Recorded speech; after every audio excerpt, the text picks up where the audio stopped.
করার পরে আমাকে তোমার বুঝাইনি যে দোয়া লাগছে যে বাটা লাগবে, জি আমাকে তোমার এইটুকুই বললাম। এখন শরীরে শক্তি আছে, এটা হলো জোয়ার, একদিন এই শক্তি থাকবে না। অতএব তোমার গায়ের শক্তি থাকতে এরকম যেই তোমার বিরুদ্ধে যে অভিযোগগুলি আসতেছে এগুলি যেন আর না হয়। বন্ধুগণ আমার, আল্লাহর কসম করে বলি, আমার আল্লাহ সাক্ষী, দয়াল নবী সাক্ষী, একটা নুরানি মাহফিলে বলছি, মিথ্যা কথা নয়। আপনি আমার তার ছবিটা আমার কাছে মোবাইলের মধ্যে আছে, প্রয়োজনে মাহফিলের পরে দেখে নিয়েন। এই পিচ্ছি ছেলে এটা সেদিন মাথাটা আমি চুটিয়ে সেখান থেকে বের হয়ে আসার সময় বলছে দোয়া করবেন। আর এমন হবে না, সেদিন বাড়িতে গিয়ে হঠাৎ করে সে ঘুমিয়ে পড়েছে, রাত্রে 2টা 3টা 2:30 বাজে বাড়িতে আসে, মাগরিবের আগেই বাড়িতে চলে গেছে। পরদিন সকালবেলা ফজরের আজানের সঙ্গে সঙ্গে মসজিদে চলে গেছে। তার মা বাবা ভাই বোন বাড়িতে খোঁজ করে, হঠাৎ করে এই সময় তো যায় না, সে তো গভীর রাত্রে আসে, আর আজকে এই সময় কোথায় গেল? ওর মা নামাজ না পড়ে সারা বাড়ি তন্ন তন্ন করে ঘুরছে, এই বাড়ি সেই বাড়ি ঘুরছে, কোথাও দেখে না। ফজরের পরে আলো ফুটার পরে দেখে ওই ছেলেটা ঘরের ভিতরে এসে মাথায় একটা পাতলা জালি টুপি খুলে রেখে আস্তে করে বিছানায় শুয়ে গেছে। এই অবস্থা দেখে ওই ছেলের মা আমার ওই খবরটা শুনছে, যাইয়া আমার কাছে খবর জানাইছে, হুজুর গো, ও হুজুর, শুনলাম আপনি নাকি আমার ছেলেকে কালকে নসিহত করেছিলাম, আপনার নসিহত আমার আল্লাহ কবুল করছে। আমার ছেলে আজকে দেখছি গভীর রাত্রে ফজরের নামাজের আজানের সঙ্গে সঙ্গে মসজিদে চলে গেছে, নামাজ পড়ে বাড়িতে এসে শুয়ে আছে, হুজুর দোয়া করবেন। আমি বলি দোয়া করলাম। আল্লাহর কি মেহেরবানি, এত বড় রংবাজ, এত বড় মুস্তান, একটা কথা আমার আল্লাহ হেদায়েত করে দিয়েছে, বলেন আল্লাহু আকবার। বন্ধুগণ আমার, সারা রাত ওয়াজ শুনতে হয় না, সারা জীবন ওয়াজ শুনতে হয় না, ওয়াজ শোনার মতো শুনেন, যদি একটু আমল করেন। আমি বলতেছিলাম 40 বছর আগে আমরা লেখাপড়া করি, চট্টগ্রামে আসা যাওয়া করতাম। আমি লেখাপড়া চট্টগ্রাম জামিয়াতে করেছি। আসা যাওয়ার পথে দেখতাম মা মহিলারা গাড়িতে উঠলে আমাদের পুরুষরা সিট ছেড়ে দিয়ে মহিলাদেরকে সিট দিত, ঠিক কিনা বলেন? কিন্তু ইদানিং আমরা মাহফিল করি, ওয়াজ করার সত্ত্বে বহু জায়গায় দৈনিক যেতে আসতে হয়, ঠিক কিনা বলেন? কিন্তু মহিলাদেরকে কেউ সিট ছাইরা দেয় না। তার কারণ কি? মহিলারা নিজের দাম নিজেরাই কামাইছে, বলেন নাউযুবিল্লাহ। প্রশ্ন করতে পারেন, নুরি সাহেব হুজুর, হয় দাউদকান্দির হুজুর, আপনি কেমনে বললেন? আমার ঘর ভরার মায়ের আগো, হাতে ধরি পায়ে পড়ি, আমাকে ভুল বুঝবেন না গো মা। আমি একজন মায়ের সন্তান, মায়ের পেটে জন্ম নিয়েছি, আসমান ফেটে দুনিয়ায় আসি নাই গো মা, কলা গাছ ফাইটা দুনিয়ায় আসি নাই গো মা, মায়ের কলিজায় লাথি মেরে দুনিয়ার জমিনে আগমন করেছি গো মা। মা জিনিস কি জিনিস আমি বুঝি, কত বড় বড় বিপদ থেকে বেঁচেছে আমার আল্লাহ, শুধু আমার দয়ার নবীর উসিলায়, আমার মায়ের দোয়া, বলেন আল্লাহু আকবার। প্রাণের মা, দুঃখী মা গো, আপনে আমার নয়নের তারা। গজলটা আমার সাথে না গাইলে ওয়াজটা করতাম না, কিন্তু মজার ওয়াজ আছে, বলবো কিন্তু আমার সাথে গজলটা বলতে হবে একটু মধুর সুরে। সবাই গলাটা একটু ছেড়ে দেন, গলা ঠিক করেন তো দেখি, বলেন। প্রাণের মা, দুঃখী মা গো, আপনি আমার নয়নের তারা। প্রাণের মা, দুঃখী মা গো, আপনি আমার নয়নের তারা। পেলে মায়ের ভালোবাসা পূরণ হবে মনের আশা, পেলে মায়ের ভালোবাসা পূরণ হবে মনের আশা, সুখে থাকে বা দুনিয়ার মাজার। প্রাণের মা, দুঃখী মা গো, আপনি আমার নয়নের তারা। মা বাবারে দুঃখ দিলে নামাজ রোজা যায় বিফলে, মা বাবার মনে কষ্ট দিলে নামাজ রোজা যায় বিফলে, কষ্ট পাইবা কবরের দেশে, ঠিক কিনা বলেন? কবরেতে বিষম রে ভয়, দুই ফেরেশতায় জবাব লয়। কবরেতে বিষম রে ভয়, দুই ফেরেশতায় জবাব লয়। বুঝবা সেদিন কবর কি জিনিস, দয়াল আল্লাহ প্রাণের আল্লাহ গো, মাফ করে দাও মোদের মা বাবার। এদিকে আওয়াজ বেশি, এদিকে কম হয়। এরা পাইছে 80 নাম্বার, এরা পাইছে 60 নাম্বার, 100 পাইছে ঠিক না? আরো এরা বাইরে যারা দাঁড়িয়েছে এরা পাইছে মাত্র 20। কি পাইছে? আরো জোরে কয় না? খাওয়াই না 20 নাম্বার, 20 পাইছে আর কি। 80 নাম্বার বাকি আছে। আল্লাহ হেদায়েত করুন, সকলে বলেন আমিন।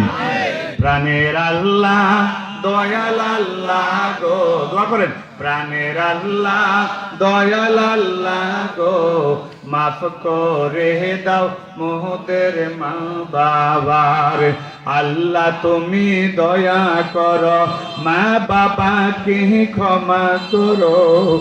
আল্লাহ তুমি দয়া করো, মা বাবাকে ক্ষমা করো।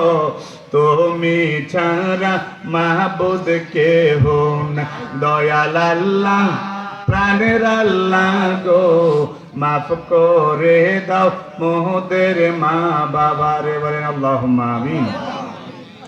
বন্ধুগণ আমার, বলতেছিলাম নবীজি হাদিস শরীফের মধ্যে পড়ান, হুমা জান্নাতুকা হুমা নারুকা, মা বাপ তোমার জান্নাত, মা বাপ তোমার জাহান্নাম।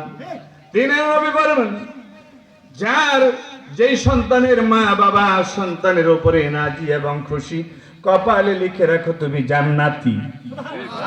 বলেন না বাবা, সুবহানাল্লাহ বলেন না। আপনাদের কি জান্নাতে দিতে মন চায় না? কার কার মন চায় না? হাত উঠান তো দেই।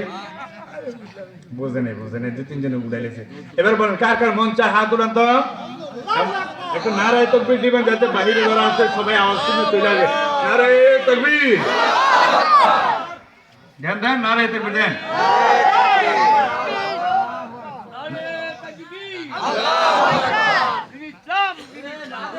সালাত ইয়া রাসূলুল্লাহ সাল্লাল্লাহু আলাইহি ইয়া গাউসুল আযম দস্তগীর জিন্দাবাদ জিন্দাবাদ। মুহাম্মদ আব্দুল কাইয়ুম সাহেবের আগমন, সকলে বলি আমিন। আমিন। এই উনি কি ইমাম সাহেব নাকি ভাই? ওখানে বসে ইমাম সাহেব না, এখানে উপরে আসেন না। ইমাম সাহেব আলেম মানুষ, নিচে বসে বলেন। আসেন ওনাকে উপরে আনেন, একজন এখানে নিয়ে আসেন। বলেন আল্লাহু আকবার। আলেমরা হচ্ছে আল উলামাউ ওয়ারাসাতুল আম্বিয়া, নবীদের ওয়ারিস। বলেন সুবহানাল্লাহ।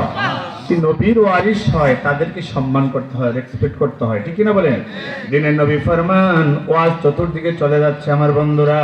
আমার নবী ফরমান, বুখারীর হাদিস, নবীজি ফরমান 3টি গুণ একটু মনে রাখেন। কয়টি গুণ? আরো জোরে বলেন। 3টা গুণ যেই উম্মতের ভিতরে থাকবে, আমি নবী যেই জান্নাতে থাকবো, ওই 3টা গুণওয়ালা মানুষটাও আমি নবীর সঙ্গে জান্নাতে থাকবে। বলেন আল্লাহু আকবার। এই 3টা গুণ বলবো না? আপনার ধৈর্য ধরে শুনবেন তো। ছোট্ট একটা হাদিস, বুখারীর হাদিস। যদিও হাদিসটা ছোট, কিন্তু এটার ওজন কিন্তু কম না, অনেক বেশি। ধরে বলেন সুবহানাল্লাহ। দিনের নবী ফরমান 3টা গুণের মধ্যে নাম্বার 1 গুণ হলো যারা দুনিয়ার জমিনে ছোটদেরকে স্নেহ করবে। 2 নম্বর হলো যারা বড়দেরকে সম্মান করবে। 3 নম্বর হইল যারা আলেমদেরকে তাজিম করবে। বলেন সুবহানাল্লাহ। আলেমদেরকে তাজিম মানে উপরে বসতে দিবেন, আপনি নিচে বসবেন। সুবহানাল্লাহ বলেন। বড়দেরকে সম্মান করবেন, দেখলে দাঁড়ায় সালাম দিবেন, এটাকে বড় হয় সালাম, সম্মান। আর ছোটদেরকে স্নেহ করবেন, দেখলে সালাম দিয়া পকেটের মধ্যে কিছু চকলেট রাখবেন, লজেস রাখবেন। কথা বুঝেন নাই? এই যে দেখেন আমার পকেটে লজেস আছে, আলহামদুলিল্লাহ বলেন। আমি রাস্তা দিয়ে হাঁটার সময় বাচ্চাদেরকে হাঁটিয়া লজেস দেই। বলেন আলহামদুলিল্লাহ। আল্লাহু আকবার বলেন। বন্ধুগণ আমার, গভীর মনোযোগ। আমার নবীজি শিক্ষা দিয়েছেন বন্ধুরা, যেখানে ছোট বাচ্চা দেখবা, ছোট ছেলে মেয়ে দেখবা, সেখানে গিয়ে সালাম দিবা। সুবহানাল্লাহ বলেন। তুমি সালাম দেওয়ার পরে তারা তোমার থেকে শূন্য শিক্ষা আবার ফিরে সালাম দিয়ে দিব। সুবহানাল্লাহ বলেন না কেন? আরো জোরে বলেন সুবহানাল্লাহ। এই জন্য নবীজি বলছে তোমার সালামের চাষ করো। কিসের চাষ? আর আমাদের দেশে চাষ করে গাঞ্জা, ঠিক নেই? গাঞ্জা খায় আঞ্জা দিয়ে আসে নাই। জোরে কান আছে না নাই? আল্লাহ হেদায়েত করুন, সকলে বলেন আমিন। অনেক সময় আমি কবিতার ভাষায় বলি, মন্ত্রী মারে কোটি কোটি, এমপি মারে লাখ। মন্ত্রী মারে কোটি কোটি, এমপি মারে লাখ, চেয়ারম্যান মেম্বার কিছু মারে জনগণে ফাঁক। ঠিক কিনা বলেন? দেখেন, এখনো বাংলাদেশ 54-55 বছর হয়েছে দেশ স্বাধীন হয়ে গেছে, এখনো বাংলাদেশের বিভিন্ন জায়গার মধ্যে অসংখ্য রাস্তা ভাঙ্গা চূড়া। মাহফিলে আসার সময় জীবনটা বের হয়ে যায়, আসতে অন্তত 3-4 ঘন্টা রেস্ট নিতে হয়। জোরে করে নাউজুবিল্লাহ। কিন্তু আমরা প্রথম জীবনে যখন আমি ওয়াজ করি, অন্তত 20 মাইল 22 মাইল রাস্তা হাইটা গিয়ে তারপর ওয়াজ করছি, তারপর ক্লান্ত অনুভব হয় নাই।